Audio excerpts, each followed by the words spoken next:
Baik, terima kasih Aisyah. Assalamualaikum warahmatullahi wabarakatuh. Selamat sore semuanya. Warahmatullahi wabarakatuh. Perkenalkan nama saya Galih. Dari mana ya? Dari Bandung. Insya Allah saya mau sharing sore ini. Sharing tentang apa? Sharing tentang etika lingkungan gitu ya. Eh, saya sekarang lagi bantu pesantren, pesan underscore trend, di mana pesantren ini di bawah bimbingan oleh Ustadz Hanan Attaqi. Nah, di mana saya membantu pesantren untuk mengimplementasikan sebuah konsep atau sebuah metode pertanian, tapi pertanian yang ramah lingkungan, pertanian yang selain bisa sehat dan menyehatkan buat diri kita, tapi insya Allah akan sehat dan menyehatkan buat makhluk-makhluk lain selain diri kita. Gitu. Selain itu, dalam permaculture juga kita mencoba menerapkan sebuah adab ya, atau sebuah beberapa aturan-aturan moral, di mana didasarkannya kepada 3 adab yang ada dalam permaculture. Adab yang pertama adalah adab terhadap lingkungan atau adab terhadap bumi. Adab yang kedua adalah adab terhadap sesama manusia. Dan yang ketiga adalah adab berbagi adil gitu. Uh, Insya Allah saya akan mencoba menjelaskan kira-kira etika lingkungan itu apa. Ini boleh langsung mulai, Teh Aisyah. Oh ya, saya juga terima kasih. Terima kasih sudah diundang, sudah berkenan mengundang saya untuk sharing kepada teman-teman Al Gibran, kepada rekan-rekan yang hadir di sini, kepada para ustadz, para bunda, pada kakak-kakak yang udah menyediakan waktu untuk bisa mendengarkan sharing saya tentang etika lingkungan. Itu aja. Ini teh mau langsung mulai atau gimana? Langsung aja ya. Boleh, sudah tampak barangkali ayah, bunda, dan kakak slide-nya? Oke, langsung. Sudah, Kak. Sudah Ah, ya. sip. Oke, Oke, siap. langsung kita Silakan, mulai aja Kak. ya. Nanti next aja Oke, terima biar kasih. kita next-nya. Silakan. Ya, oke. Sekarang kita mau diskusi, mau ngobrol tentang etika lingkungan. Etika itu apa sih, gitu kan? Etika itu eh, kalau secara definisi, secara singkat itu adalah sebuah nilai-nilai gitu ya. Nilai-nilai di mana nilai-nilai tersebut itu yang akan mempengaruhi perilaku kita dalam kehidupan sehari-hari. Etika ini Recording bisa in macam-macam, progress. banyak sekali bentuk-bentuk etika. Ada etika terhadap orang tua, etika terhadap yang lebih tua, dan etika terhadap bahkan pada Allah pun kita harus ada etikanya. Nah, dari etika turunlah adab gitu ya. Kalau sudah ada nilai-nilai yang disepakati, yang kita amini secara universal gitu ya, yang diterima, insya Allah itu bisa diturunkan menjadi sebuah adab gitu. Satu adab itu turunan dari etika. Jadi sebelum kita ke adab, kita harus tahu dulu etika. Nah, persamaannya kalau dalam bahasa Islam ya, etika itu sama dengan akhlak. Cuman yang membedakan, kalau akhlak itu sumbernya adalah dari Allah, kalau etika itu banyaknya sumbernya itu berasal dari rasio manusia, gitu, dari pemikiran manusia atau dari akal budi manusia. Tapi sebenarnya ya kalau mau kita bahasakan ke bahasa yang lebih awam, lebih umum, ya akhlak itu sama dengan etika sebenarnya. Tapi kalau yang membedakan secara fundamentalnya itu sumbernya gitu. Kalau akhlak biasanya erat dengan itu berasal dari Allah, kalau etika itu erat dengan sesuatu yang berasal dari rasio manusia. Gitu. Oke, etika lingkungan. Berarti kita harus belajar mengenai nilai-nilai apa yang harus kita miliki biar kita tahu kita harus gimana cara memperlakukan makhluk selain manusia sama makhluk.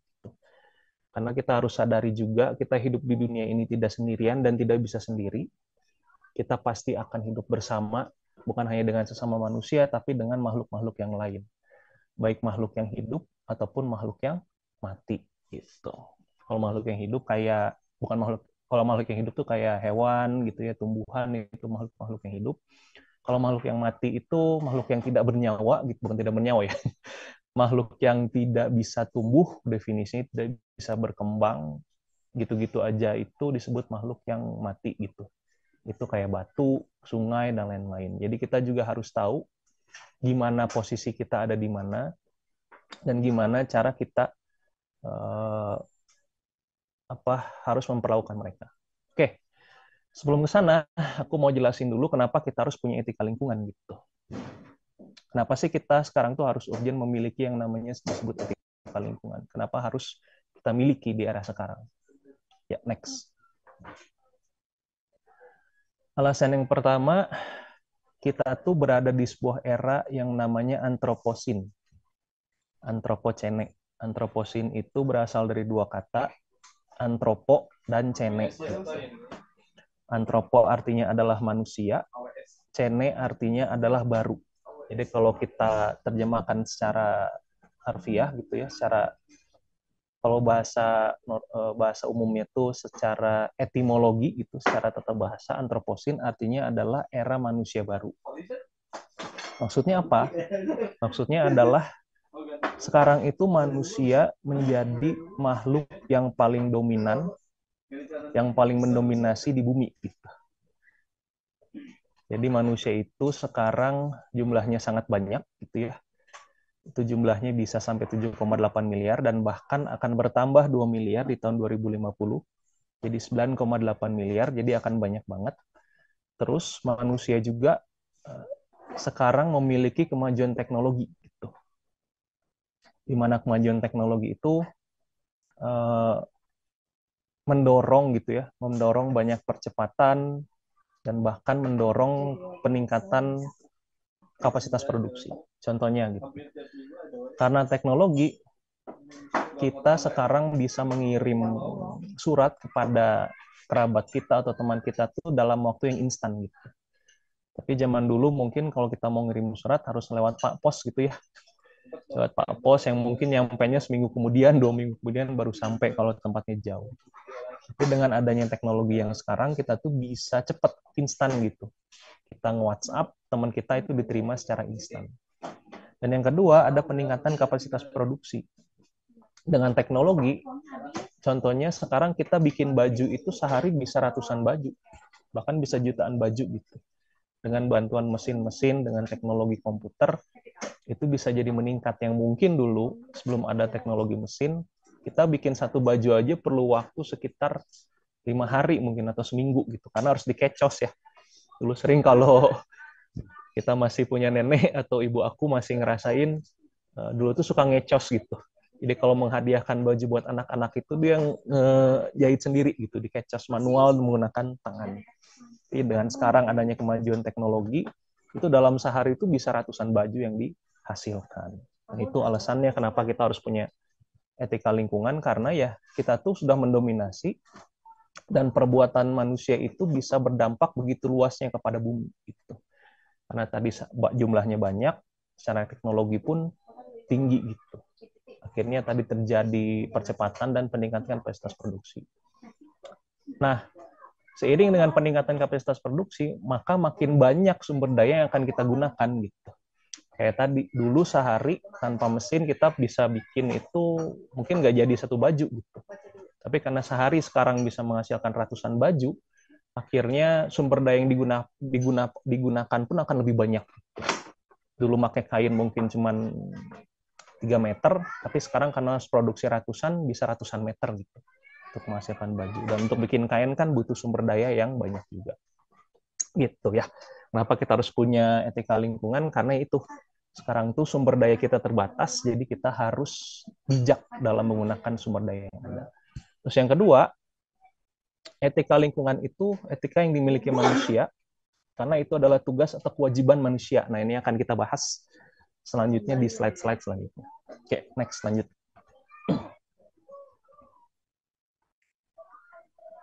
Nah, sekarang aku mau tanya, dengan tadi begitu banyaknya kemajuan di antroposin, secara jumlah manusia jadi banyak, teknologi juga sudah meningkat sedemikian pesat, sehingga bisa menghasilkan percepatan dan peningkatan kapasitas produksi, menurut teman-teman itu keadaan yang baik atau buruk buat bumi? Dilematis ya, Kang.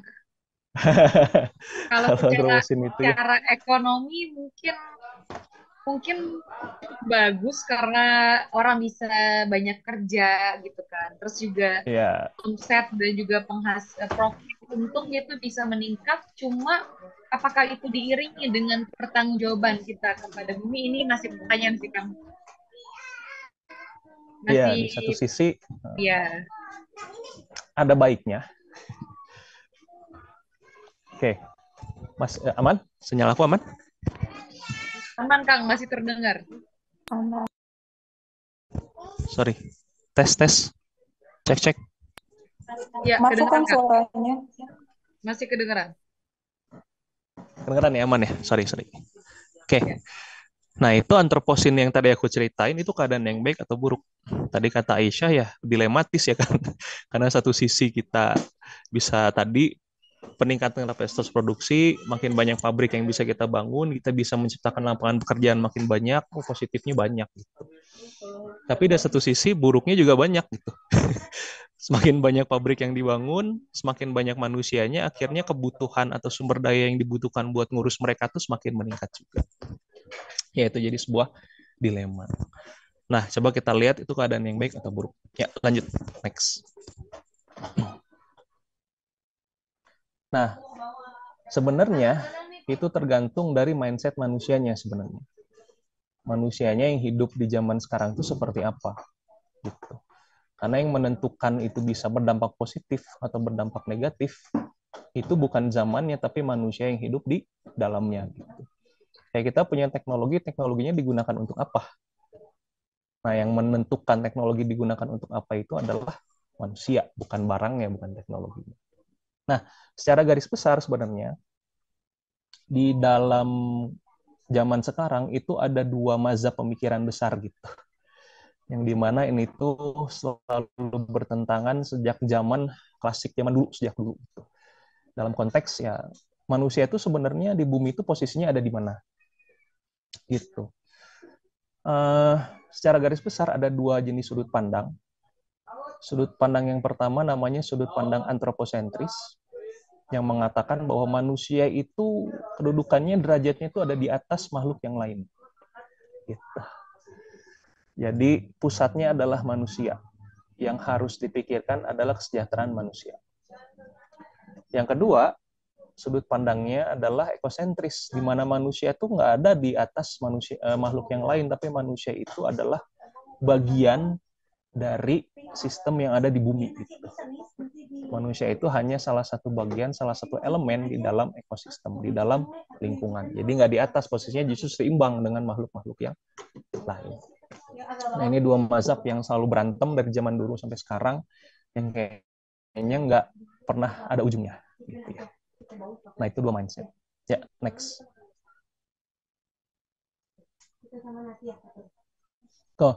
Nah, ini penjelasan tentang antroposentrisme. Tadi yang pertama, manusia sebagai fokus utama atau pusat dalam pemahaman dan penilaian terhadap dunia alam atau eksistensi lainnya.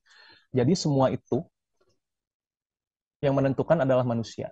Kita punya derajat yang paling tinggi. Nah, banyak tokoh sebenarnya yang menyumbang terhadap pandangan ini, mulai dari tokoh-tokoh klasik di barat seperti Aristoteles, Plato, terus René Descartes gitu ya. Ini dari zaman pencerahan, dan Descartes yang terkenal dengan perkataannya cogito ergo sum. Aku berpikir maka aku ada gitu. Jadi kalau yang nggak berpikir maka nggak ada. Karena yang berpikir hanya manusia, berarti yang ada itu hanya manusia. Sebenarnya yang lain itu dianggapnya tidak ada gitu misalnya. Terus bahkan ada yang mengkaitkan juga dengan pemikiran agama Abrahamik namanya. Agama Abrahamik itu apa? Agama yang sumbernya itu dari Ibrahim, ya termasuk Islam gitu. Kristen, Yahudi, Judaism, dan Islam gitu. Jadi ada yang mengkaitkan juga bahwa gara-gara agama Abrahamik nih kita punya pandangan antroposentrisme gitu, bahwa manusia adalah pusat atau fokus utama dalam pemahaman dan penilaian terhadap dunia alam dan eksistensi lainnya. Ya, lanjut. Pemikiran yang kedua namanya ekosentrisme gitu. Adalah sebuah pandangan atau pendekatan yang bahwa perhatian utamanya itu ada di lingkungan, semua yang ada di situ, bukan hanya manusia. Gitu. Jadi derajat manusia sama, jadi harusnya prioritasnya pun bukan hanya manusia yang diprioritaskan, tapi semuanya harus jadi prioritas secara seimbang, secara adil. Baik hewan, baik tumbuhan, baik tanah, baik air, dan lain sebagainya gitu. Jadi sebuah pandangan atau pendekatan yang menempatkan ekosistem atau semua elemen yang ada dalam lingkungan sebagai pusat perhatian utama, bukan hanya manusia. Nah, paham ini juga merupakan himpunan dari berbagai macam pemikiran, terutama tradisi ketimuran gitu. Kayak kalau timuran tuh contohnya ada Taoisme, ada Buddhisme gitu. Bahkan pemikiran yang mengkritisi industrialisme gitu namanya John Ruskin, sampai pemikiran modern gitu yang terkenal dengan etika tanahnya dan lain sebagainya. Jadi ekosentrisme itu pandangannya adalah ya udah semua kita tuh sama gitu. Bukan hanya manusia yang harus jadi prioritas, tapi semua yang ada di lingkungan, semua elemennya itu harus jadi prioritas. Ya, lanjut. Nah, pemikiran mana yang paling benar gitu dari dua mazhab itu gitu kan? Menurut teman-teman yang mana yang paling benar? Apakah antroposentris bahwa prioritasnya harus di manusia, atau ekosentris bahwa prioritas itu semuanya harus adil? Gitu. Kang, ini menarik banget, Nah, Kang. Intermezzo boleh nggak, Kang? silakan. Jadi kalau saya basic ekonomi, Kang. Jadi saya ekonomi Islam. Jadi kita belajar ini, Kang. Kalau dunia itu kan memandang kutub yang ekstrim itu antara kapitalis dengan sosialis. Dan ekonomi Ya, Islam itu berada di tengah-tengah, gitu kan. Kalau ini kayaknya memang Islam tuh berada di tengah-tengah. Satu sisi memang kita akui bahwa manusia itu sorry. sebagai... Halo, Kang? Jelas? Ya. Ya, Bisa diulang sedikit? Tadi rada iya. putus. Oke, Kang. Kalau di ekonomi gitu yang kita pelajari gitu anak-anak ekonomi mungkin ngeh ya karena anak ekonomi Islam bahwa ada dua kutub yang kayak gini nih, ekstrim. Bahkan ini menyangkut hajat hidup miliaran manusia yaitu ada kutub sosialis dan juga kutub kapitalis gitu. Dan Islam berada di tengah-tengah, make it balance. Islam akan Ya, memaksimalkan benefit dan juga meminimalisir mudorot atau kerugian. Nah, di sini juga kayaknya mungkin kita bisa bilang manusia itu sebagai sentral yang karena memang paling potensinya paling tinggi di dunia di apa ya di bumi ini cuma amanahnya berat banget nih gitu. Amanahnya memakmurkan dan juga sebagai wakil Allah di muka bumi. Jadi sebenarnya nggak apa ya nggak dua-duanya juga gitu kan. Gitu nggak sih kan? Silakan kan.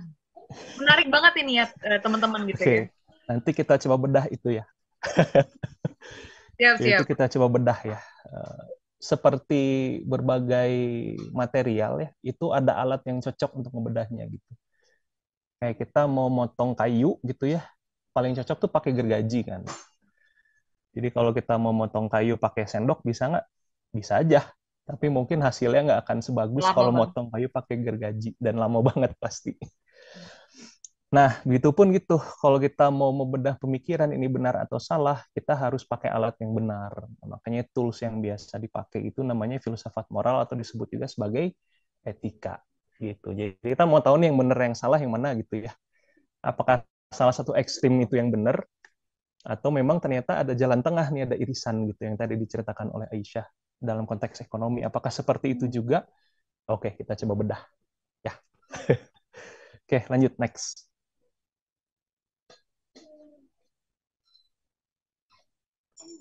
Oke, dalam filsafat moral itu terkenal dengan sebuah konsep ada dua nilai gitu.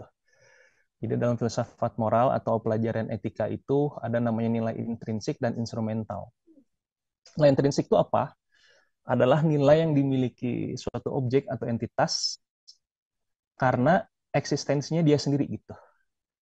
Terlepas dari manfaat atau kegunaan si objek itu terhadap kita. Contohnya gini, aku punya spidol gitu ya. Spidol ini tapi udah nggak bisa aku pakai buat nulis lagi, ini tintanya habis. Apakah dia bisa tetap bernilai sebagai spidol walaupun tintanya habis gitu kan? Itu contoh nilai intrinsik tuh. Apakah spidol tetap disebut spidol walaupun dia tintanya habis, walaupun udah nggak bisa dipakai nulis? Ataukah berubah nilainya jadi berubah jadi sampah? Nah itu. Jadi kalau nilai intrinsik, walaupun spidolnya sudah nggak bisa dipakai nulis, tetap namanya spidol karena ya secara faktanya dari dirinya sendiri itu mengatakan bahwa dia itu adalah spidol. Jadi tidak dipengaruhi oleh dia bermanfaat atau enggak. Nah, itu nilai intrinsik.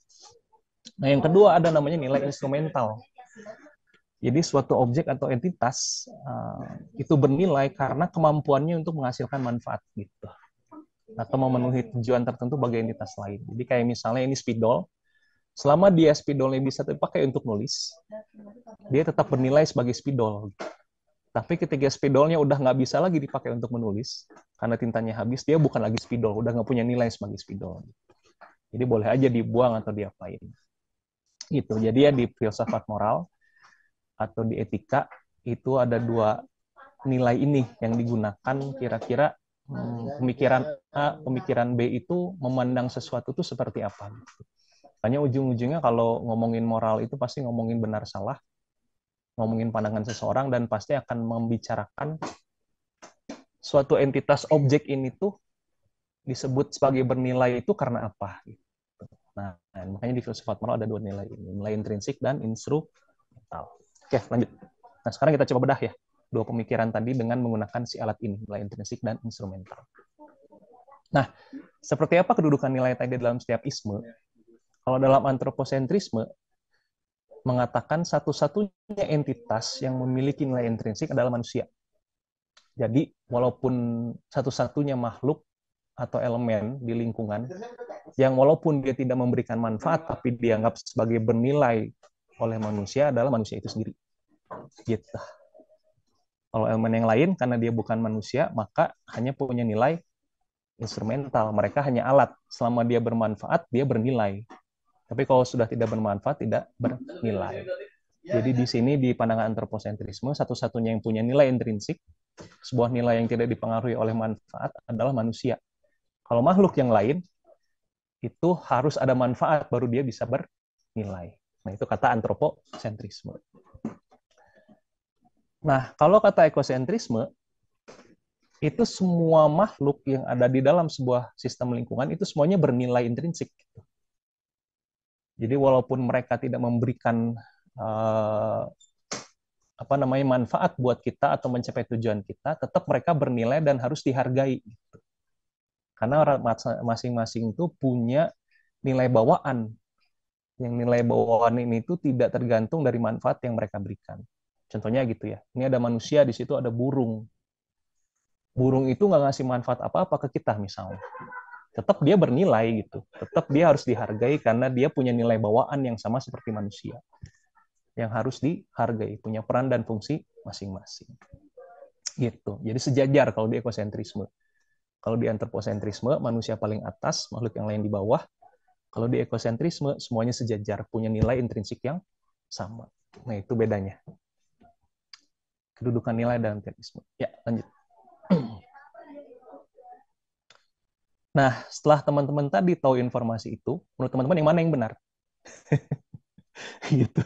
Pandangan yang mana? Pandangan antroposentrisme kah? Atau pandangan ekosentrisme? Gitu.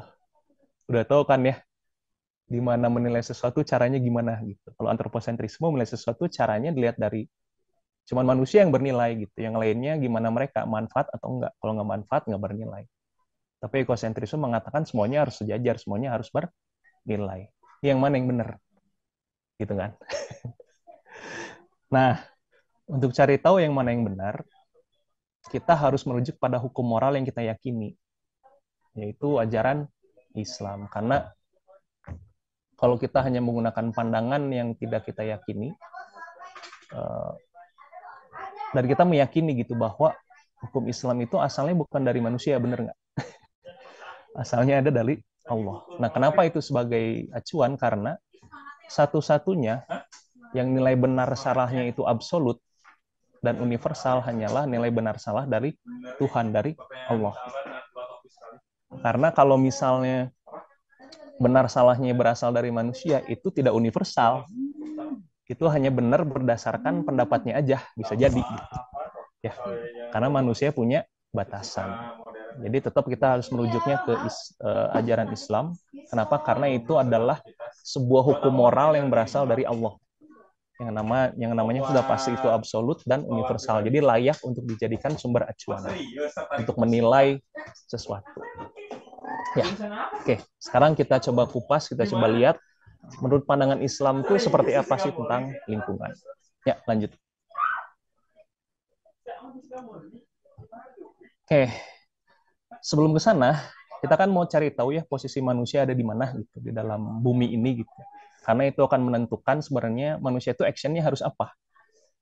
Nah, untuk kita tahu tujuan penciptaan manusia itu apa, posisinya apa, kita harus merujuk ke Al-Baqarah ayat 30-36 yang berbunyi, dan ingatlah ketika Tuhanmu berfirman pada malaikat, aku hendak menjadikan khalifah. Nah, ini nggak akan aku baca semua, tapi aku akan ambil poin-poinnya aja. Yang pertama, di sini kita bisa lihat bahwa peran manusia di dunia adalah khalifah gitu, untuk di bumi. Khalifah itu apa? Khalifah itu adalah perwakilan, khalifah itu adalah pemimpin gitu ya. Seperti misalnya anggota DPR gitu ya. Kita mendelegasikan anggota DPR untuk jadi perwakilan kita di DPR misalnya. Berarti aspirasinya harus aspirasi kita gitu kan, rakyat yang mewakilkan aspirasi anggota DPR. Begitupun manusia gitu.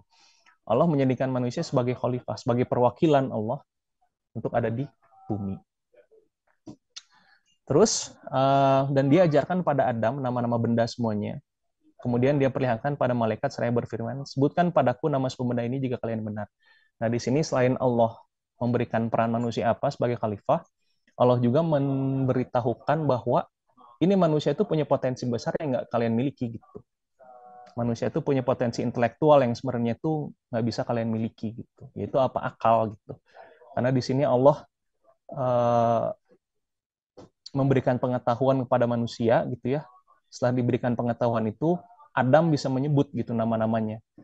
Terus kemudian Allah berfirman, bukankah telah aku katakan kepada kalian bahwa aku mengetahui rahasia langit dan bumi, dan aku mengetahui apa yang kalian nyatakan dan tidak kalian sembunyikan. Ini mengatakan bahwa ini tuh ada manusia. Manusia itu punya potensi intelektual yang sangat tinggi gitu. Di mana ini tuh yang tidak dimiliki oleh makhluk-makhluknya yang lain gitu. Dan ingatlah ketika kami berfirman pada para malaikat, sujudlah kalian pada Adam, maka mereka pun sujud kecuali iblis yang menolak dan menyombongkan diri dan ia termasuk golongan yang kafir. Nah, di sini kita bisa melihat bahwa derajat manusia itu sebenarnya berada di atas makhluk-makhluk yang lainnya gitu. Apa yang menyebabkan derajat manusia lebih tinggi? Karena manusia punya anugerah yang sebenarnya itu mungkin tidak dianugerahkan kepada makhluk yang lain, yaitu akal gitu. Lalu Allah berfirman, wahai Adam, tinggallah engkau dan istrimu dalam surga dan makanlah dengan nikmat berbagai makanan yang ada di sana sesukamu. Tapi janganlah kamu mendekati pohon ini, nanti kamu termasuk orang-orang yang zalim. Lalu setan menggelincirkan keduanya dari surga, sehingga keduanya dikeluarkan dari segala kenikmatan. Nah, di sini kan kelihatan ya, makna tersiratnya gitu. Dari potensi akal manusia, potensi rasio manusia, itu menyebabkan mereka tuh bisa punya kehendak bebas sebenarnya, bisa memilih. Karena di sini Allah tuh secara clear bilang kepada Adam, kamu tinggal di surga sama istrimu, makan apapun yang ada di situ, tapi jangan kamu dekati pohon ini. Nanti kamu termasuk orang-orang yang zolim. Tapi Adam toh tetap makan juga gitu.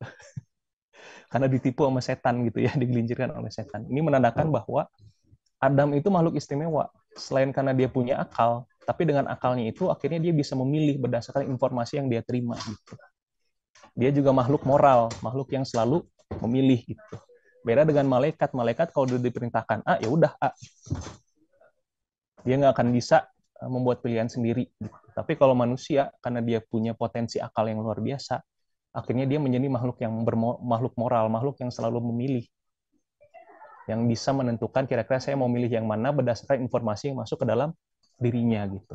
Ini ada dua informasi yang masuk kan. Kata Allah, jangan dimakan, tapi kata setan ya dimakan. Informasi itu Adam olah dengan rasionya, dengan akalnya, dan dia harus memilih secara moral perbuatan mana yang paling bagus. Ya, jadi di sini sebenarnya menunjukkan juga selain posisi manusia di bumi itu seperti apa, juga menunjukkan potensi manusia, alasan kenapa mereka dipilih menjadi seorang khalifah gitu, karena tadi punya akal dan punya moral. Ya, lanjut. Next. Nah, dari situ aku jadi bertanya, apakah pandangan Islam itu antroposentris? Gitu ya. bahwa manusia itu ada di atas makhluk-makhluk yang lainnya secara derajat. Karena jelas di ayat itu dikatakan bahwa makhluk lain itu disuruh sujud pada Adam. Gitu. Malaikat aja disuruh sujud pada Adam. Untuk mengatakan atau sebagai simbol superioritas dari manusia secara akal dan secara moral. Apakah Islam itu antroposentris? Gitu kan. Mirip banget soalnya dengan mazhab ini gitu. Ya, lanjut. Terus kalau misalnya Islam itu antroposentris, ekosentrisnya di mana gitu? Kalau memang Islam itu pandangannya dekat dengan antroposentrisme, manusia di atas derajatnya makhluk-makhluk yang lain, dan bahkan di situ ditulis bahwa manusia boleh memanfaatkan apa yang ada di situ. Nah, ada kata-kata kemanfaatan di bumi gitu ya. Terus ekosentrisme itu di mana gitu? Apakah bisa dibenarkan tindakan orang yang mengatakan bahwa itu semua memang wajar dilakukan gitu. Karena ya semua yang ada di bumi ini selain manusia itu adalah barang yang bisa saya gunakan, saya manfaatkan sampai hari kiamat nanti. Dan toh nanti juga bakal hancur gitu. Jadi buat apa dijaga gitu kan. Bisa jadi pembenarannya adalah alat yang tadi gitu. Karena manusia memang secara kodrat itu ada di atas gitu. Di atas makhluk-makhluk yang lainnya. Bahkan malaikat aja disuruh sujud pada manusia. Tapi ada juga orang yang bilang, Islam itu nggak hanya ngomongin soal muamalah, nggak hanya ngomongin soal pada Allah tuh apa disebutnya ubudiyah gitu, tapi juga ngomongin soal albiah. Nah, begitu kan, hanya ngomongin soal ke langit aja atau sama manusia, tapi juga ngomongin soal lingkungan. Nah, tapi di ayat tadi dibilang bahwa Islam itu antroposentrik loh, manusia ada di atas gitu. Terus ekosentrismenya ada di mana? Gitu. Lanjut, next. Ekosentrismenya justru bisa kita lihat itu ada di dalam tugas kita sebagai seorang khalifah. Perwakilan Allah di muka bumi. Gitu. Jadi manusia itu selain dikasih potensi dan ditempatkan di derajat yang tinggi, justru dengan kemampuan yang besar itu dia juga dikasih tugas yang besar gitu. Untuk jadi apa? Menjadi seorang khalifah. Di mana ciri-ciri khalifah yang bagus tuh ada di banyak surat, ada di banyak ayat, tapi aku kutip dua aja, kayak di surat Hud misalnya, ayat nomor 1 yang berbunyi, kepada kaum Samud kami utus saudara mereka, Saleh, gitu, tentang Nabi Saleh ya. Dia berkata, wahai kaumku, sembahlah Allah. Sekali-kali tidak ada Tuhan bagimu selain Dia. Dia telah menciptakanmu dari bumi, tanah, dan menjadikanmu pemakmurnya. Nah, itu kelihatan. Tugas kita manusia, seorang khalifah di muka bumi adalah untuk memakmurkan bumi. Nah, itu letak ekosentrisme Islam. Yes, manusia punya kedudukan yang lebih tinggi dari makhluk yang lainnya, tapi karena kedudukan yang lebih tingginya itu, akhirnya manusia harus mengemban tugas yang berat, yaitu menjadi seorang khalifah. Di mana salah satu tugas seorang khalifah adalah memakmurkan bumi. Nah, sekarang aku tanya, yang dimakmurkan ini kalau ngomongnya bumi, itu hanya manusia atau semua yang ada di bumi? Harusnya semua sih, Kang. Walaupun semua yang ada di bumi. Include semua yang ada di bumi pun harus dimakmurkan. Harusnya gitu, bukan hanya manusia. Artinya tugas khalifah adalah bukan hanya kita memanfaatkan apa yang ada di bumi, tapi juga kita harus mengatur, memanage gimana caranya semua elemen itu, walaupun memang bermanfaat buat manusia, tapi tetap makmur. Gitu. Terus ada Quran surat Al-Maidah ayat 16 yang berbunyi, dengan kitab itulah Allah memberi petunjuk pada orang yang mengikuti keridhaannya ke jalan keselamatan. Dan dengan kitab itu pula Allah mengeluarkan orang itu dari gelap gulita pada cahaya dengan izinnya dan menunjukkan ke jalan yang lurus. Jadi selain memakmurkan bumi, manusia juga diperintah untuk memberikan kebahagiaan dan keselamatan di muka bumi. Nah, itu tugas-tugas khalifah. Jadi manusia itu perilakunya dibatasi oleh tugasnya dia sebagai seorang khalifah. Gitu. Ya, lanjut. Sebelum kesimpulan, mundur lagi. mundur lagi, setelah lagi. Nah, khalifah. Nah, ini jadi kesimpulannya adalah yes, Islam itu agama yang antroposentrik. Iya. Benar, jadi pernyataan orang-orang barat mengatakan bahwa salah satu sumber paham antroposentrisme adalah agama Abrahamik, yaitu Islam, betul. Tapi versi antroposentrisme Islam itu berbeda dengan versi antroposentrisme yang ada di barat. Bedanya apa? Ya kita dilekatkan oleh amanah sebagai khalifah. Jadi yang dilekatkan di manusia bukan hanya nilai intrinsik, tapi juga manusia itu punya fungsi fungsional, bahwa kita juga punya tugas di dunia buat apa menjadi seorang khalifah. Itu yang membuat manusia tetap nggak bisa seenaknya walaupun kedudukannya tinggi gitu di dunia. Nah, itu cara pandang Islam terhadap kasus tadi, pertentangan tadi. Ini mau yang mana, manusia dulu atau alam dulu? Ya. Oke. Sekarang gimana caranya kita bisa beretika lingkungan? Ada sebuah hadis yang bagus yang berbunyi, sesungguhnya amal itu tergantung pada niatnya. Sedangkan setiap orang akan mendapatkan sesuai dengan yang diniatkannya. Maka barang siapa yang hijrahnya kepada Allah dan Rasulnya, maka hijrahnya kepada Allah dan Rasulnya, maka hijrahnya kepada Allah dan Rasulnya. Dan barang siapa yang hijrahnya pada dunia dan yang ingin diraih atau wanita yang ingin dinikahi, maka hijrahnya pada apa yang dia berhijrah kepadanya. Jadi kalau kita mau beretika lingkungan, salah satu yang harus diluruskan adalah niat, goodwill. Kenapa? Karena yang namanya niat itu satu-satunya hal yang pasti baik, gitu, bagaimanapun hasilnya. Maksudnya gimana? Gini, kira-kira hasil bisa kita kontrol nggak? Bisa kita kendalikan nggak hasil? Nggak akan bisa kita kendalikan. Bahkan secara sederhana aja misalnya nih ya, aku di kajian ini aku butuh air 1 gelas misalnya. Nah, aku bilang, oh, aku berniat menyediakan 1 gelas air ini agar aku nggak kehausan pada saat kajian. Pas kajian ternyata nggak cukup cuma 1 gelas gitu. Ternyata harus ada 2 gelas, 3 gelas. Nah, secara sederhana aja di situ kita bisa lihat bahwa hasilnya itu nggak bisa kita kontrol. Satu-satunya yang bisa kontrol adalah niat gitu. Niat baik kita, goodwill kita. Nah, itu yang ada di hadis ini gitu. Sesungguhnya amal itu tergantung pada niatnya. Gitu. Jadi kalau kita mau berbuat sesuatu, ingin beretika lingkungan, ingin lebih baik dengan lingkungan, kita harus luruskan dulu niatnya. Niat yang baik. Harus ada goodwill. Karena dari niat yang baik, nggak mungkin kita menggunakan cara yang buruk gitu untuk mencapai sebuah hasil gitu. Beda kalau dari awal niatnya udah buruk, pasti akan menggunakan cara yang buruk juga untuk mencapai sebuah hasil. Kenapa kok cara dan niat itu berhubungan? Karena cara itu akan menggambarkan niatnya. Gimana caranya kita bisa tahu niat orang baik atau buruk? Dari cara dia untuk mencapai hasil. Dari tindakan dia. Gitu. Kalau dia niat yang baik, insya Allah cara yang digunakan pun akan baik. Gitu. Jadi ya, itu dia. Gimana cara kita bisa beretika? Kita harus meluruskan niat kita dulu. Kita harus punya niat yang baik untuk beretika terhadap lingkungan. Niat yang baik itu niat yang gimana? Niat yang baik adalah niat yang a priori. Nah, itu bahasa filsafatnya a priori, niat yang a priori. Niat a priori itu niat yang gimana? Yang tidak didasari oleh motif lain selain semata-mata karena itu adalah perintah dari suatu hukum moral. Kalau kita translate ke bahasa yang lebih islami, niat yang baik itu adalah niat yang ikhlas karena kewajiban dari Allah. Kita melakukan tindakan itu karena memang itu adalah tindakan yang benar, kata Allah. Gitu. Bukan karena kita bisa mendapatkan manfaat, bukan karena kita bisa mendapatkan kerugian dari situ. Contohnya gini, pertanyaan yang sangat filosofisnya gini. Kalau Allah tidak menjanjikan surga dan tidak mengancam dengan neraka, kita akan tetap menyembah Allah apa enggak? Gitu. Kayak lagunya Chrisye ya. Yeah. Jika surga dan neraka tak pernah ada gitu kan. Masihkah kau bersujud kepadanya gitu.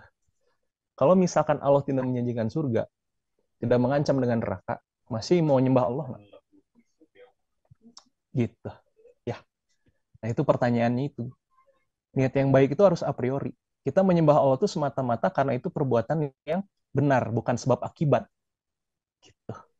Karena kalau kita masih melakukan perbuatan karena sebab akibat, itu artinya perbuatan kita tuh perbuatan yang tidak ikhlas. Gitu. Yang disebut dengan perbuatan yang ikhlas adalah perbuatan yang memang kita gunakan, kita lakukan semata-mata karena itu adalah kewajiban atau tugas yang diberikan Allah kepada kita. Kenapa kita harus menyembah Allah? Ya karena Allah memang patut disembah. Itu perbuatan yang benar untuk menyembah Allah. Kenapa kita harus membantu orang miskin? Karena membantu orang miskin adalah perbuatan yang memang benar. Bukan karena akan dapat pahala, bukan karena saya diancam oleh neraka gitu. Cuman gara-gara itu adalah perbuatan yang benar, saya harus nolong orang miskin. Nah, itu ciri-ciri nilai atau niat yang baik itu seperti itu. Jadi harus a priori harus ikhlas kalau bahasa Islamnya. Terus gimana caranya kita bisa berniat baik? Mulai dari berpikir. Gitu. Pikir ulang cara kita hidup. Gunakan alarmu, pikir ulang pola hidupmu. Apakah saya sudah bertindak sesuai dengan hukum moral dari Allah atau karena motif lain? Saya melindungi lingkungan itu gara-gara memang itu perintah Allah, karena itulah sebuah hukum moral yang udah diberikan Allah pada kita, atau karena motif yang lain. Atau saya menyembah Allah itu gara-gara apa? Apakah gara-gara saya dapat surga atau diancam neraka, atau gara-gara memang itu perbuatan yang benar harus saya lakukan? Karena ya Allah patut disembah. Gitu. Nah, itu pun pada saat kita berurusan dengan lingkungan. Perbuatan saya selama ini tuh apakah sudah mencerminkan etika saya terhadap lingkungan? Atau apakah perbuatan saya selama ini sudah termasuk ke dalam susunan hukum moral yang diterapkan oleh Allah? Nah, itu harus kita tanya lagi, kita harus berpikir dulu. Kita harus menggunakan nalar kita lagi untuk refleksi dulu, saya udah di mana dan apakah saya sudah memenuhi hukum moral dari Allah Subhanahu wa taala untuk menjaga lingkungan. Saya sebagai seorang khalifah punya hukum moral untuk memakmurkan bumi. Saya sebagai seorang khalifah di muka bumi punya hukum moral untuk menciptakan kebahagiaan, menciptakan kenyamanan di muka bumi. Sudah saya lakukan belum? Gitu. Karena tindakan adalah salah satu tolak ukur dari niat. Jadi kita harus pikir dulu tindakan kita, karena tindakan itu bisa jadi tolak ukur dari niat kita. Apakah kita masih punya niat yang lain, belum ikhlas, atau gimana? Orang yang berniat baik tidak akan menggunakan cara-cara yang salah untuk bertindak. Gitu. Jadi kita harus pikir lagi, kita harus coba refleksikan lagi, itu gimana. Setelah itu kita refleksikan, baru kita mulai ke perbuatan yang lebih konkret. Gitu. Karena perbuatan yang konkret itu nggak bisa disamaratain. Kayak misalnya, oh kamu harus menjaga lingkungan dengan memilah sampah. Apa benar? Gitu kan. Dengan memilah sampah saya bisa menjaga lingkungan misalnya. Nah itu bisa macam-macam. Tapi yang harus intinya adalah niatnya harus lurus dulu. Gitu. Karena kalau niatnya lurus, nggak peduli apapun hasilnya, yang menentukan kamu baik atau enggak tuh bukan hasil, tapi niat kamu sendiri. Karena hasil nggak bisa kita kontrol. Yang bisa kita kontrol hanyalah niat yang baik. Goodwill. Ya, lanjut. Yes. Mundur, satu lagi. Nah, jadi kesimpulannya gimana? Dalam Islam, manusia memiliki kedudukan yang lebih tinggi dari makhluk lainnya. Karena manusia dianugerahi sebuah kelebihan dibanding makhluk yang lain, yaitu akal dan kapasitas serta kapabilitas untuk bermoral. Gitu. Karena manusia dianugerahi oleh akal, manusia bisa menggunakan akal itu untuk memilih, gitu. Untuk choose. Based on kapasitas akalnya dan based on berbasiskan kecenderungan moralnya ada di mana. Yang bisa milih itu manusia. Malaikat nggak bisa milih. Kalau kata Allah A, dilakukan. Nggak akan bisa melakukan sesuatu yang tidak diperintahkan oleh Allah. Tapi manusia, dengan kapasitas akalnya dan kapasitas moralnya, dia bisa memilih. Walaupun alasannya masuk akal, belum tentu itu yang dipilih. Gitu. Bisa jadi ada dua alasan nih. Dua pilihan. Yang satu udah pasti baik, satu pasti buruk. Manusia bisa jadi akan milih sesuatu yang pasti buruk. Gitu. Yang sebenarnya nggak masuk akal gitu kan. Tapi ya itulah manusia. Yang berbeda dengan makhluk yang lainnya, di mana makhluk lainnya nggak bisa membantah, nggak bisa punya kapasitas untuk memilih. Terus yang kedua, karena kelebihan tersebutlah Allah akhirnya menugaskan manusia untuk menjadi khalifah di muka bumi. Nah ini unsur ekosentrisme Islamnya ada di sini gitu. Karena kita seorang khalifah, gitu ya. Jadi tugas kita tuh harus memakmurkan bumi, kita harus menjaga lingkungan karena kita seorang khalifah dan menghasilkan keselamatan dan kebahagiaan hidup di bumi gitu. Jadi ekosentrismenya itu masuk karena ya kita khalifah. Role kita, peran kita sebagai khalifah itu harus tadi memakmurkan bumi. Terus tugas itu juga sekaligus menjadi batasan agar manusia tidak merusak bumi dan tetap berada dalam tugasnya sebagai seorang khalifah. Jadi tugas itu juga sekalian menjadi apa ya, bahasa kasarnya itu leash itu apa ya? Apa, Kang? Leash itu apa ya? Leash. Kayak Hmm, kayak ini, kayak pakem gitu atau mungkin ya kayak jadi pakem, uh, jadi batasan gitu. Jadi sesuatu yang membatasi manusia agar manusia tidak berlebihan, karena itu kita ditugaskan sebagai seorang khalifah yang harus memakmurkan bumi. Lanjut. Nah ini ada quote bagus sebenarnya untuk penutupan materi sebelum kita ke sesi diskusi. Ini kata seorang filsuf namanya Immanuel Kant. Dia bilang, a good will is not good because of what it affects or accomplish.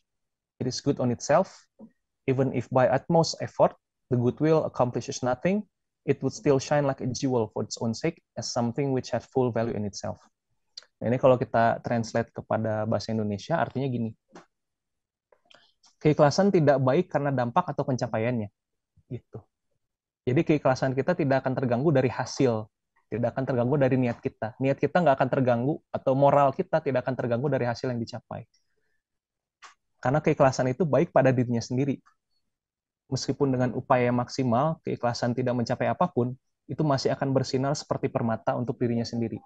Sebagai sesuatu yang memiliki nilai sepenuhnya pada dirinya sendiri. Artinya apa? Moral kita tidak akan terpengaruh oleh hasil yang dihasilkan. Karena banyak sekali hasilnya bagus justru karena niat yang buruk. Pernah ketemu nggak? Orang punya niat buruk, tapi ternyata bisa menghasilkan sesuatu yang baik. Gitu. Contoh sederhananya gini. Aku masuk ke sebuah lembaga keuangan, ke BUMN, itu aku pengen korupsi. Gitu. Karena di lembaga itu aku bisa korupsi sampai 1 triliun misalnya. Terus aku korupsi 1 triliun. Dari uang 1 triliun itu aku puterin, akhirnya bisa menghasilkan 5 triliun. Nah, terus aku ketahuan sama KPK di situ. Ditangkap sama KPK, ditangkap karena korupsi, masuk penjara 5 tahun.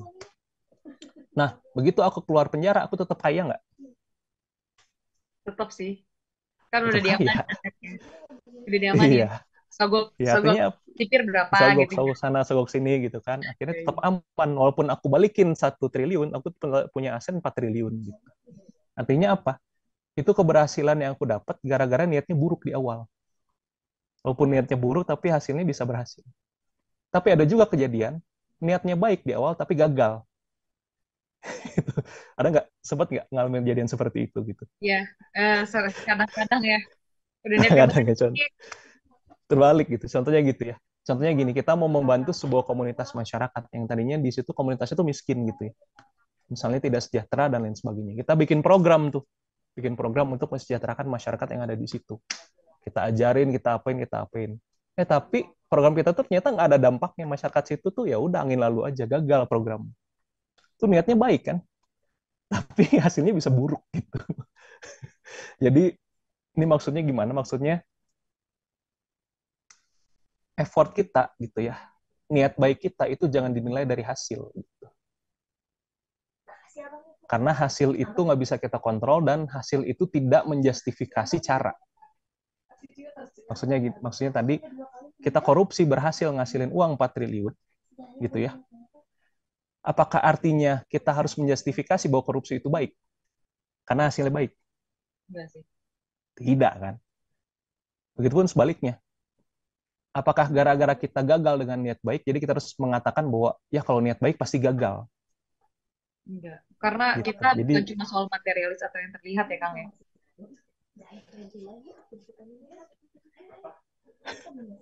nah betul. Jadi tujuan moral itu adalah manusia sebenarnya. Jadi pada saat proyek itu gagal atau berhasil, itu jangan dipertanyakan moral manusianya. Gitu. Tapi tanyakan metodenya benar apa enggak gitu. Ya. Jadi itu moral manusia, kalian saat menilai diri kalian sendiri apakah usaha saya ini bagus atau enggak, itu jangan dari hasil gitu. Justru dari niat yang baik, dari goodwill. Karena satu-satu yang pasti baik adalah niat yang baik. Lanjut. Oke. Siap. Oke, thank you. Itu pemaparan dari aku. Semoga dapat dipahami dan dimengerti. Mohon maaf kalau misalnya ada kata-kata yang kurang jelas atau ada pemaparan yang kurang lengkap, nanti mungkin bisa kita lengkapi di sesi diskusi seri kali ini gitu. Terima kasih atas perhatiannya. Wabillahi taufiq wal hidayah. Wassalamualaikum warahmatullahi wabarakatuh. Waalaikumsalam warahmatullahi wabarakatuh. Oke, Kang, ini sudah menumpuk pertanyaan. Langsung aja. Terima kasih banyak. Langsung Kang, ada pertanyaan. Jawabnya cepat aja Kang, karena kita waktunya terbatas. Oke, Kang, kadang kita suka greget kalau lihat ini dari Mbak Zia. Kadang kalau kita suka greget, bentar, ulang ya. Kang, kadang kita suka greget kalau lihat orang buang sampah sembarangan. Sampai ya. khawatir kalau mau negur entar, entar galakan dia. Itu gimana ya? Gimana tuh Oke, Kang? balik ke tadi. Kamu negor nih, kamu punya niat baik kan? Punya niat baik untuk menegur orang itu, untuk bilang, please buang sampah tuh pada tempatnya misalnya.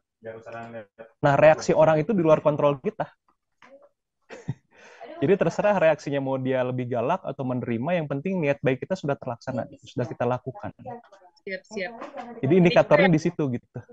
iya. Ini juga Indikator ya Kang. melakukan sesuatu tuh jangan di hasil, Betul. di niat kita. Gitu. Yang penting lurus. Jadi jangan takut untuk memperjuangkan hal yang benar. Reaksi itu nggak bisa kita kendalikan. Yang penting niat kita baik untuk memperjuangkan hal benar karena itu memang kebenaran. Gitu. Siap-siap. Berarti ini juga ya Kang, bisa juga tadi selain kita jadi nggak tetap semangat, hasil bukan urusan kita lihat juga benar waktunya dan benar caranya ya Kang ya. Misalnya kayak dia lagi buru-buru banget, lagi pengen kebelet buang air besar, kita tegur ya, nggak tepat waktunya gitu ya. Dengan Iya, tegur itu ya kan di Kang ya. luar kuasa kita kan. Ya, di luar Betul. kuasa Dengan kita tuh. cara yang benar ya. Gitu. Iya, betul. Oke, terima kasih banyak. Ada lagi Kang pertanyaan? Hmm, Kan kita kira-kira kalau sehari-hari gimana sih bisa ngelakuin untuk jaga lingkungan? Bentuk etika Oke, kita sehari-hari. Oke, bentuk etika kita itu dirikan itu tadi ya. kita harus mengacu kepada sumber moral yang kita yakini itu dari mana. Oke. Kita sebagai muslim dari Quran, dan penjelasan detail tentang Quran ada di mana? Ada di hadis Rasul. Cara hidup Rasul, perilaku Rasulullah. Gimana mau beretika secara lingkungan, lihat aja perilaku Rasulullah seperti apa. Yang pertama, secara singkatnya, Rasulullah itu hidup itu tidak berlebihan, selalu berhemat. Oke. Artinya apa? Resource yang terbatas itu dimanfaatkan dengan sebaik-baiknya, dengan tepat guna. Terus yang Betul. kedua, eh, dia tidak pernah fast fashion. Atau fast fashion ya? Kalau fashion Iya, sekarang kan iya. tuh cepet tuh. Fast fashion latah gitu ya. Iya latah, Brand ada gak habis in, besi, pada beli gak ada habis besi in ya. fashion yang baru gitu kan, FOMO gitu, FOMO, fear of Iya, missing Om. out gitu ya. Kalau gua nggak beli itu kayaknya nggak oke. Nah, Rasulullah tuh nggak pernah FOMO. Yaudah Oke. saya pakai selama itu masih bisa dipakai dan bersih, ya saya pakai terus, bahkan sampai dijahit berapa kali gitu kan. Diperbaiki berapa kali karena itu masih layak pakai. Oke, siap. Gitu. Oke, Kang. Terima kasih tadi ya. Jadi Ya, juga ternyata sebenarnya hidup dengan etika lingkungan tuh manfaatnya banyak banget. Oke, kakak-kakak, banyak. ayah bunda jangan nanya lagi karena cuma 4 penanya. Mohon maaf ya. Mohon maaf lahir batin ya. Oke. Ada lagi nih, Kang. Kan kalau kita paksa orang, terutama anak-anak nih untuk jaga lingkungan, itu gimana, Kang? Bukannya nggak ikhlas jadinya. Bukan ikhlas ya jadinya. Itu bagaimana, Kang? Oke. Kata Emmanuel kan tadi ya, orang itu kalau mau moral itu berarti dalam kehidupan manusia, itu harus ada otonomi, harus ada kehendak bebas. Jadi orang itu mengikuti aturan moral itu harus berdasarkan kehendak bebasnya sendiri. Kalau dia dalam paksaan, berarti dia nggak punya otonomi. Kalau nggak punya otonomi, artinya apa? Artinya moral itu tidak berguna gitu. Buang aja. Kenapa? Karena moralnya bukan moralnya dia sendiri, tapi moral dari orang yang memberikan paksaan tersebut, atau orang yang menjajah, istilah kasarnya gitu ya. Jadi harus ada otonomi. Terus gimana? Ya harus ditumbuhkan. Karena yang namanya benih-benih moral itu udah ada di dalam diri masing-masing manusia. Ketika Allah menciptakan manusia gitu ya, meniupkan ruh pada diri kita, Allah tuh sudah menanamkan juga benih-benih itu gitu, benih-benih kita untuk bisa bermoral. Tinggal mikirin gimana caranya untuk bisa menumbuhkan benih itu. Gimana caranya? Dengan pertama memberikan informasi yang benar gitu kepada orang-orang sekitar kita, ke anak kita. Selain memberikan informasi yang benar, kita juga harus tahu gimana cara memberikan informasi itu untuk audiens yang berbeda. Cara nyampein ke anak-anak tuh gimana gitu. Cara nyampein ke orang dewasa gimana. Cara nyampein ke orang yang sudah rada senior tuh seperti apa. Nah itulah dibutuhkan adab di situ sebenarnya gitu. Kita harus tahu gitu ya. Kita punya informasi yang bagus, itu kita sampaikan dengan cara yang tepat ke audiens yang tepat. Insya Allah kesadarannya pun akan tumbuh, awareness-nya pun akan tumbuh. Karena tadi aku yakin bahwa benih-benih moralitas, benih-benih etika yang baik itu udah ada dalam diri manusia, tinggal kita tumbuhkan gitu. Kalau isinya gimana Kang? Metodenya banyak. Kalau di Sifam biasanya yang kita lakukan adalah anak-anak tuh dimulai dengan dibiasakan dulu untuk milah sampah sehari-hari misalnya. Tapi pada saat milah sampahnya itu dikaitkannya bukan kepada hal-hal yang sifatnya itu serem, tapi kepada hal-hal yang sebenarnya bisa ngasih manfaat gitu. Kayak contohnya, so kalau kalian milah sampah gitu ya, udah sampahnya dipilah, nanti kan ketemu tuh sampah residu misalnya. Sampah residunya daripada dibuang atau dibakar atau diapain, mending dipotong kecil-kecil, dibikin ekobrik. Nanti ekobriknya disusun jadi kursi buat kalian nanti belajar. Nah, gitu cara-caranya. Jadi banyak caranya. Yang penting kita harus tahu informasi yang benar dulu. Setelah tahu informasi yang benar, kita harus tahu metode penyampaian informasinya gimana, biar tepat dengan audiens yang kita sasar gitu ya. Dan yang ketiga, setelah audiens itu menerima informasi kita, gimana caranya kita membuat aktivitas-aktivitas yang bisa menjaga agar si audiens itu tetap melakukan apa yang dia lakukan gitu. Dengan cara tadi dengan ngasih reward misalnya gitu ya. Jadi jangan dari punishment geraknya justru. Geraknya kalau saya sih lihatnya harus dari gain gitu. Kalian melakukan A, melakukan B, itu kalian akan dapat manfaat apa sih sebenarnya nantinya gitu. Jadi bukan karena oh nanti kalian dihukum nggak, tapi lebih ke ngasih gain gitu. Ya. Berarti juga independensi dalam berpikir dan juga ada quotes bagus Kang, intinya anak itu mungkin salah mendengar tapi tidak mungkin salah melihat gitu. Jadi kalaupun kita nggak bisa banyak ngomong, minimal kita mencontohkan. Karena contoh itu adalah sesuatu yang konkret terbukti dengan perbuatan. Insya Allah anak-anak akan menirukan. Oke, baik Kang. Ada lagi 2 pertanyaan. Satu lagi tambah dikit tadi. Anak-anak tuh memang fitrahnya tuh belajar gitu. Jadi anak-anak tuh nggak perlu dipersiapkan untuk belajar. Anak-anak fitrahnya memang akan belajar gitu. Jadi kita asal tahu aja metode yang tepat tadi sudah seperti yang dijelaskan oleh Teh Aisyah ya. Kita memfasilitasi aja. Ya, ada lagi, silakan. Kang, gimana sih biar konsisten intinya peduli pada lingkungan? Tipsnya Kang, sedikit aja Kang, dipersingkat. Oke, gimana biar konsisten? Jangan kaitkan niatmu dengan hasil itu aja. Tadi hasilnya mau jelek, mau berhasil, iya. Hasilnya mau jelek, mau berhasil, ya terserah. Itu tidak menjadikan bahwa moral kamu itu salah atau benar gitu hasil itu. Gitu. Yang membuat moral kamu benar atau salah itu adalah niat di awal. Oke. Berarti penting banget ya Kang niat itu, Masya Allah. Karena mungkin kalau misalnya udah niatnya nih ada pengen ngamalin fungsi saya di muka bumi ini sebagai khalifah, pemakmur, penjaga, pembahagia, tadi sampai implementasi pembahagia muka bumi, itu mah pasti Allah tunjukin kok, don't worry gitu. Pasti akan jalan-jalannya. Karena niatnya udah benar. Niatnya misalnya kayak kita mau bilang niat kita surga. Ya pasti Allah tunjukin, oh dari sini ke sini, dari sini ke sini, dari sini ke sini. Nanti sampai surga insya Allah. Gitu ya, amin. Insya Allah. Jadi jangan khawatir hasil mah, tawakalin aja udah ke Allah. Yang penting mah niat kita aja yang bisa kita kontrol. Udah. Oke. Sama metode, cara, ikhtiar.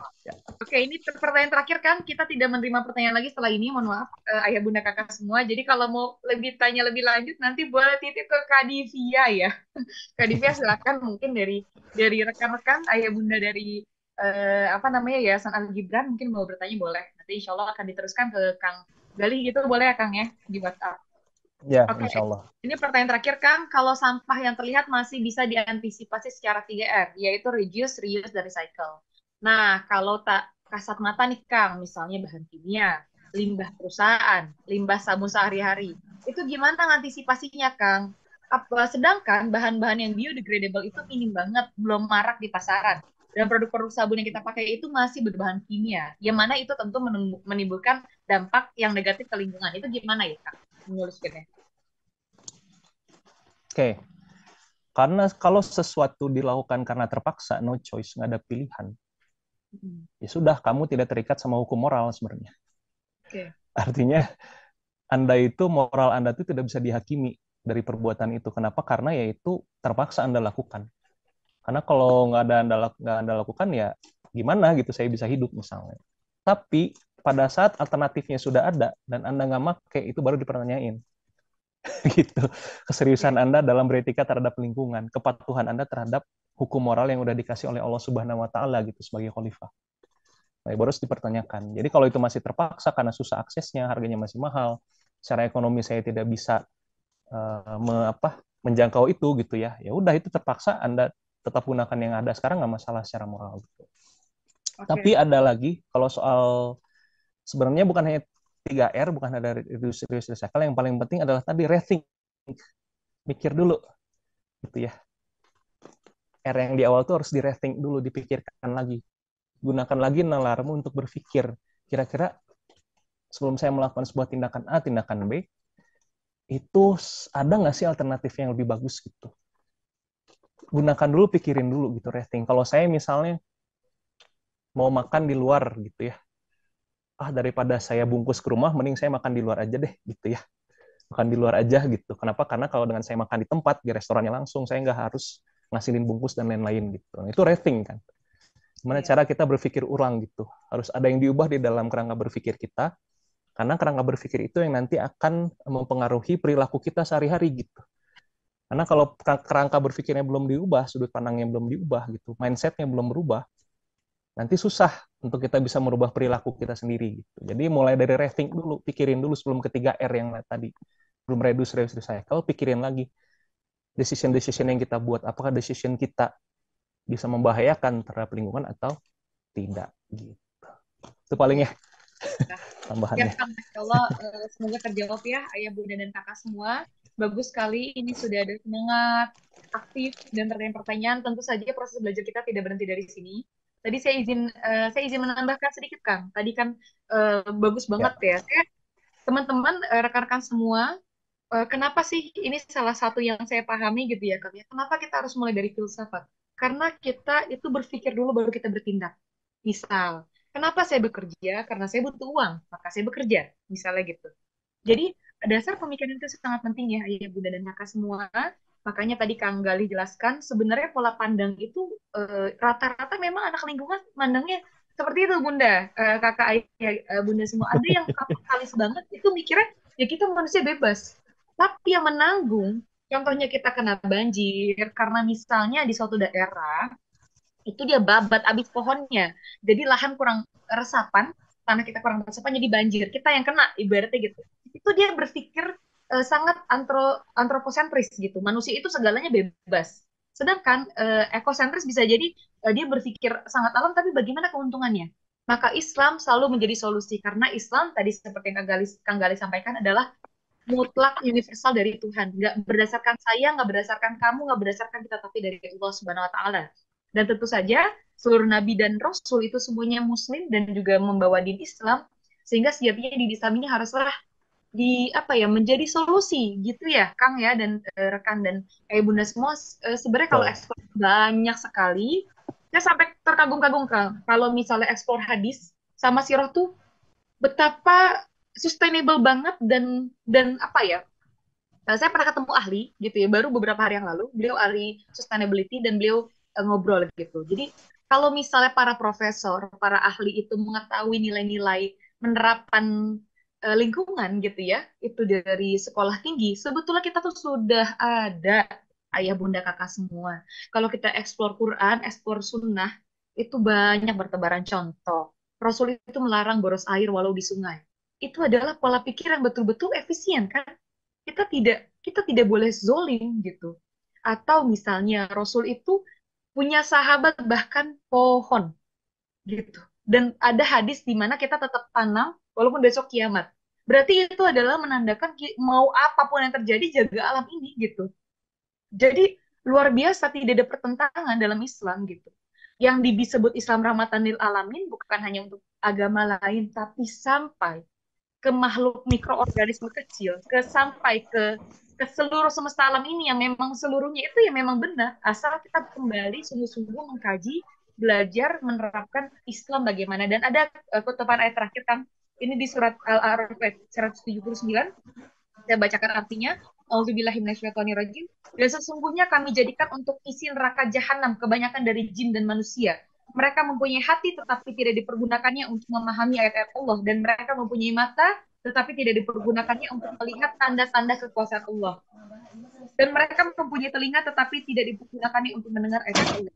Mereka itu sebagai binatang ternak, bahkan mereka lebih sesat lagi, mereka itulah orang-orang yang lalai. Jadi kalau kita sudah diberikan oleh Allah potensi yang paling tinggi di antara semua makhluk Allah, tapi kita lalai, kita tidak menggunakan, maka sejatinya derajat kita lebih rendah daripada binatang ternak. Jadi nggak main-main nih, nggak main-main. Potensi ini punya pertanggungjawaban yang besar.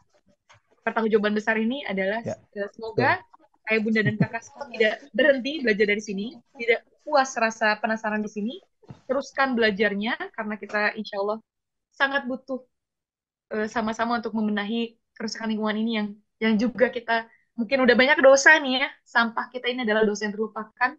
Bagaimana kita bertanggung jawab ini sedikit-sedikit insya Allah akan lebih baik lagi menuju bumi Nusantara, menuju dunia yang insya Allah lebih baik lagi dan rahmatan alamin. Baik, kurang lebih dari saya Aisyah cukup. Barangkali ada yang mau ditambahkan Kang sebagai penutup, silakan. Iya, betul yang dikatakan sama Isyah tadi ya. Summary-nya luar biasa lengkap gitu. Jadi ayo kita gunakan lagi nalar kita, ayo berpikir lagi, akal kita gunakan agar nanti pada saat dipertanggungjawabkan di next world gitu ya, dunia selanjutnya tuh kita bisa bilang kepada Allah, ya Allah, aku sudah berniat baik dan sudah menggunakan nalar sesuai dengan yang Engkau instruksikan. Dan ini justru biar moral kita bisa hidup gitu ya, biar kita bisa punya moral, punya etika terhadap lingkungan, kita juga harus percaya hari akhir sepertinya, hari berikutnya, harus ada immortality, harus ada keabadian gitu. Karena kalau nggak ada keabadian, buat apa kita bermoral gitu kan? Toh yang saya lakukan ternyata nggak ada reward dan punishment-nya di next life gitu. Kalau kematian adalah akhir, berarti nggak ada gunanya kita bermoral, nggak ada gunanya kita punya etika lingkungan. Itu aja mungkin tambahan dari aku ya. Semoga Siap Kang. melengkapi. Terima kasih. Siap. Alhamdulillah. Jadi jangan sedih ya ayah bunda kakak semua. Kita yang praktisi lingkungan, yang menjaga lingkungan tahu persis kadang capek pasti ya. Apa namanya pasti kayak udah himbau, kayaknya udah memilah dan sebagainya. Cuma kok orang belum sadar. Itu bukan urusan kita. Tadi balik kata Kang Gali. Jadi jangan berputus asa karena Allah menilai semua itu. Setiap zarroh itu bahkan dinilai oleh Allah. Jadi semoga semua upaya kita dalam mendidik anak-anak, dalam berkomunitas, dalam bersosial, bermasyarakat untuk menjaga lingkungan itu don't worry karena semua auditnya akan lengkap insya Allah di hari akhir nanti. Kita nggak tahu hasilnya tapi Allah maha alhasib, Allah maha teliti, Allah maha menghitung, maha mengaudit, nanti semuanya akan dipertanggungjawabkan. Terima kasih banyak, saya Aisyah. Mohon maaf jika ada perkataan dan sikap yang kurang berkenan.